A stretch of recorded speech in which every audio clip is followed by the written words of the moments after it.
Welcome to my little studio, which is also my living room. I am so excited to have you here. Also a little nervous, but it's gonna be alright. I got my coffee, I'm getting cozy. Today I'm gonna share with you a couple different tips that helped me improve my watercolor illustrations and can hopefully help you too. But right before we get started, just a little bit about me. My name is Erica. I live on Vancouver Island, Canada, and I decided to be a watercolor illustrator about a year ago.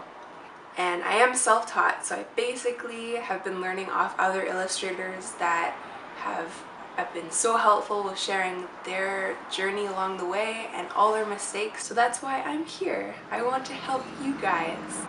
So, with that being said, come paint with me. So to get started, we're going to need watercolor paper. This one is 140-pound cold press, just from Walmart, nothing special. You only really need a small detail brush and a round brush, but a flat brush is really good for large washes and backgrounds. One jar for washing my paintbrushes, and another one for fresh water to use in the painting. Something to put the paint on, and of course paint. I'm going to be using tubes, but you can also use little paint cakes or even liquid watercolor, which is concentrated paint, and I have been dying to try it. So here we have two illustrations, the left one being the good illustration and the right one needs a little bit of work. So starting with the left, I'm going to sketch very, very lightly. And that's something that my art teacher in high school continued to tell me was I was pressing too hard and it was going to show through the painting. I really want to make a nice purple color, so I'm just going to get a little bit of red paint going and activate it with some water. You have to mix it a lot to get all the little clumps out. And don't forget to use your dirty glass to wash your paintbrushes and keep that clean glass nice and fresh for new colors. I'm going to take a little bit of blue and use it to get a nice purple for my clouds. And I didn't get it on video, but I did add a little bit more water to get a lighter purple. Before using this color, all watercolor artists do this in some way. You gotta test the color before you put it on the painting. So a little swatch test is very helpful. My next tip is to use enough paint on your paintbrush.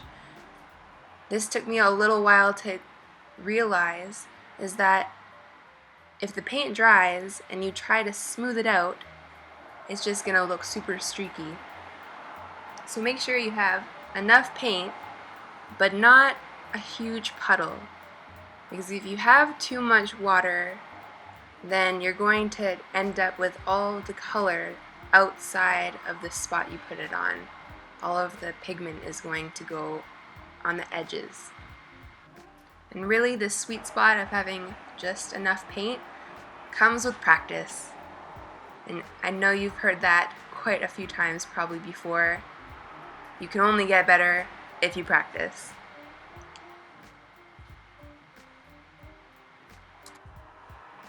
My next tip for really great looking watercolor illustrations is layers.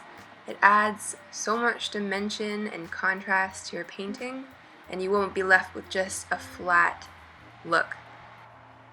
Also, putting layers is so important for building colors. You can slowly work up to a darker or more saturated color by layers instead of just using a lack of water in your paint, which can also make a really streaky look. So don't skimp out on the water, but really try to use more layers. Now my last tip is completely my preference, but I love to outline my illustrations with colored pencils. I know a lot of different illustrators that do this, and it gives a really nice clean look. You can use a black pencil crayon or really any color that would go with your color scheme. You can also use pens, markers, basically anything. but illustrations that are outlined gives such a nice added detail that I love.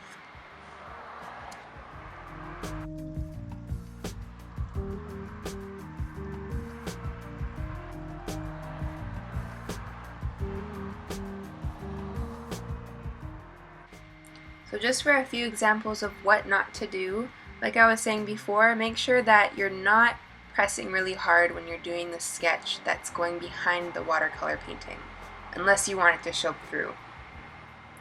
Also, here's an example of what it looks like if you don't put enough paint on your paintbrush and it dries before you finish the section that you wanted to complete. You will get this streaky look and it won't be a nice smooth wash.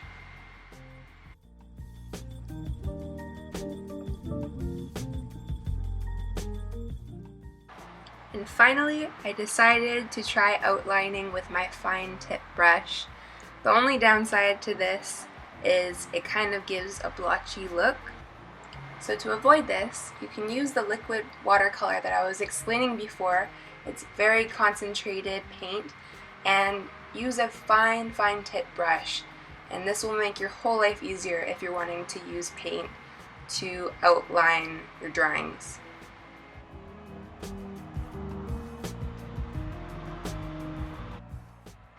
So that's it. Thanks so much for tuning in. I really enjoyed making this video for you guys. But until next time, keep practicing and practicing and practicing and practicing and practicing. My name is Erica. I live in Vancouver.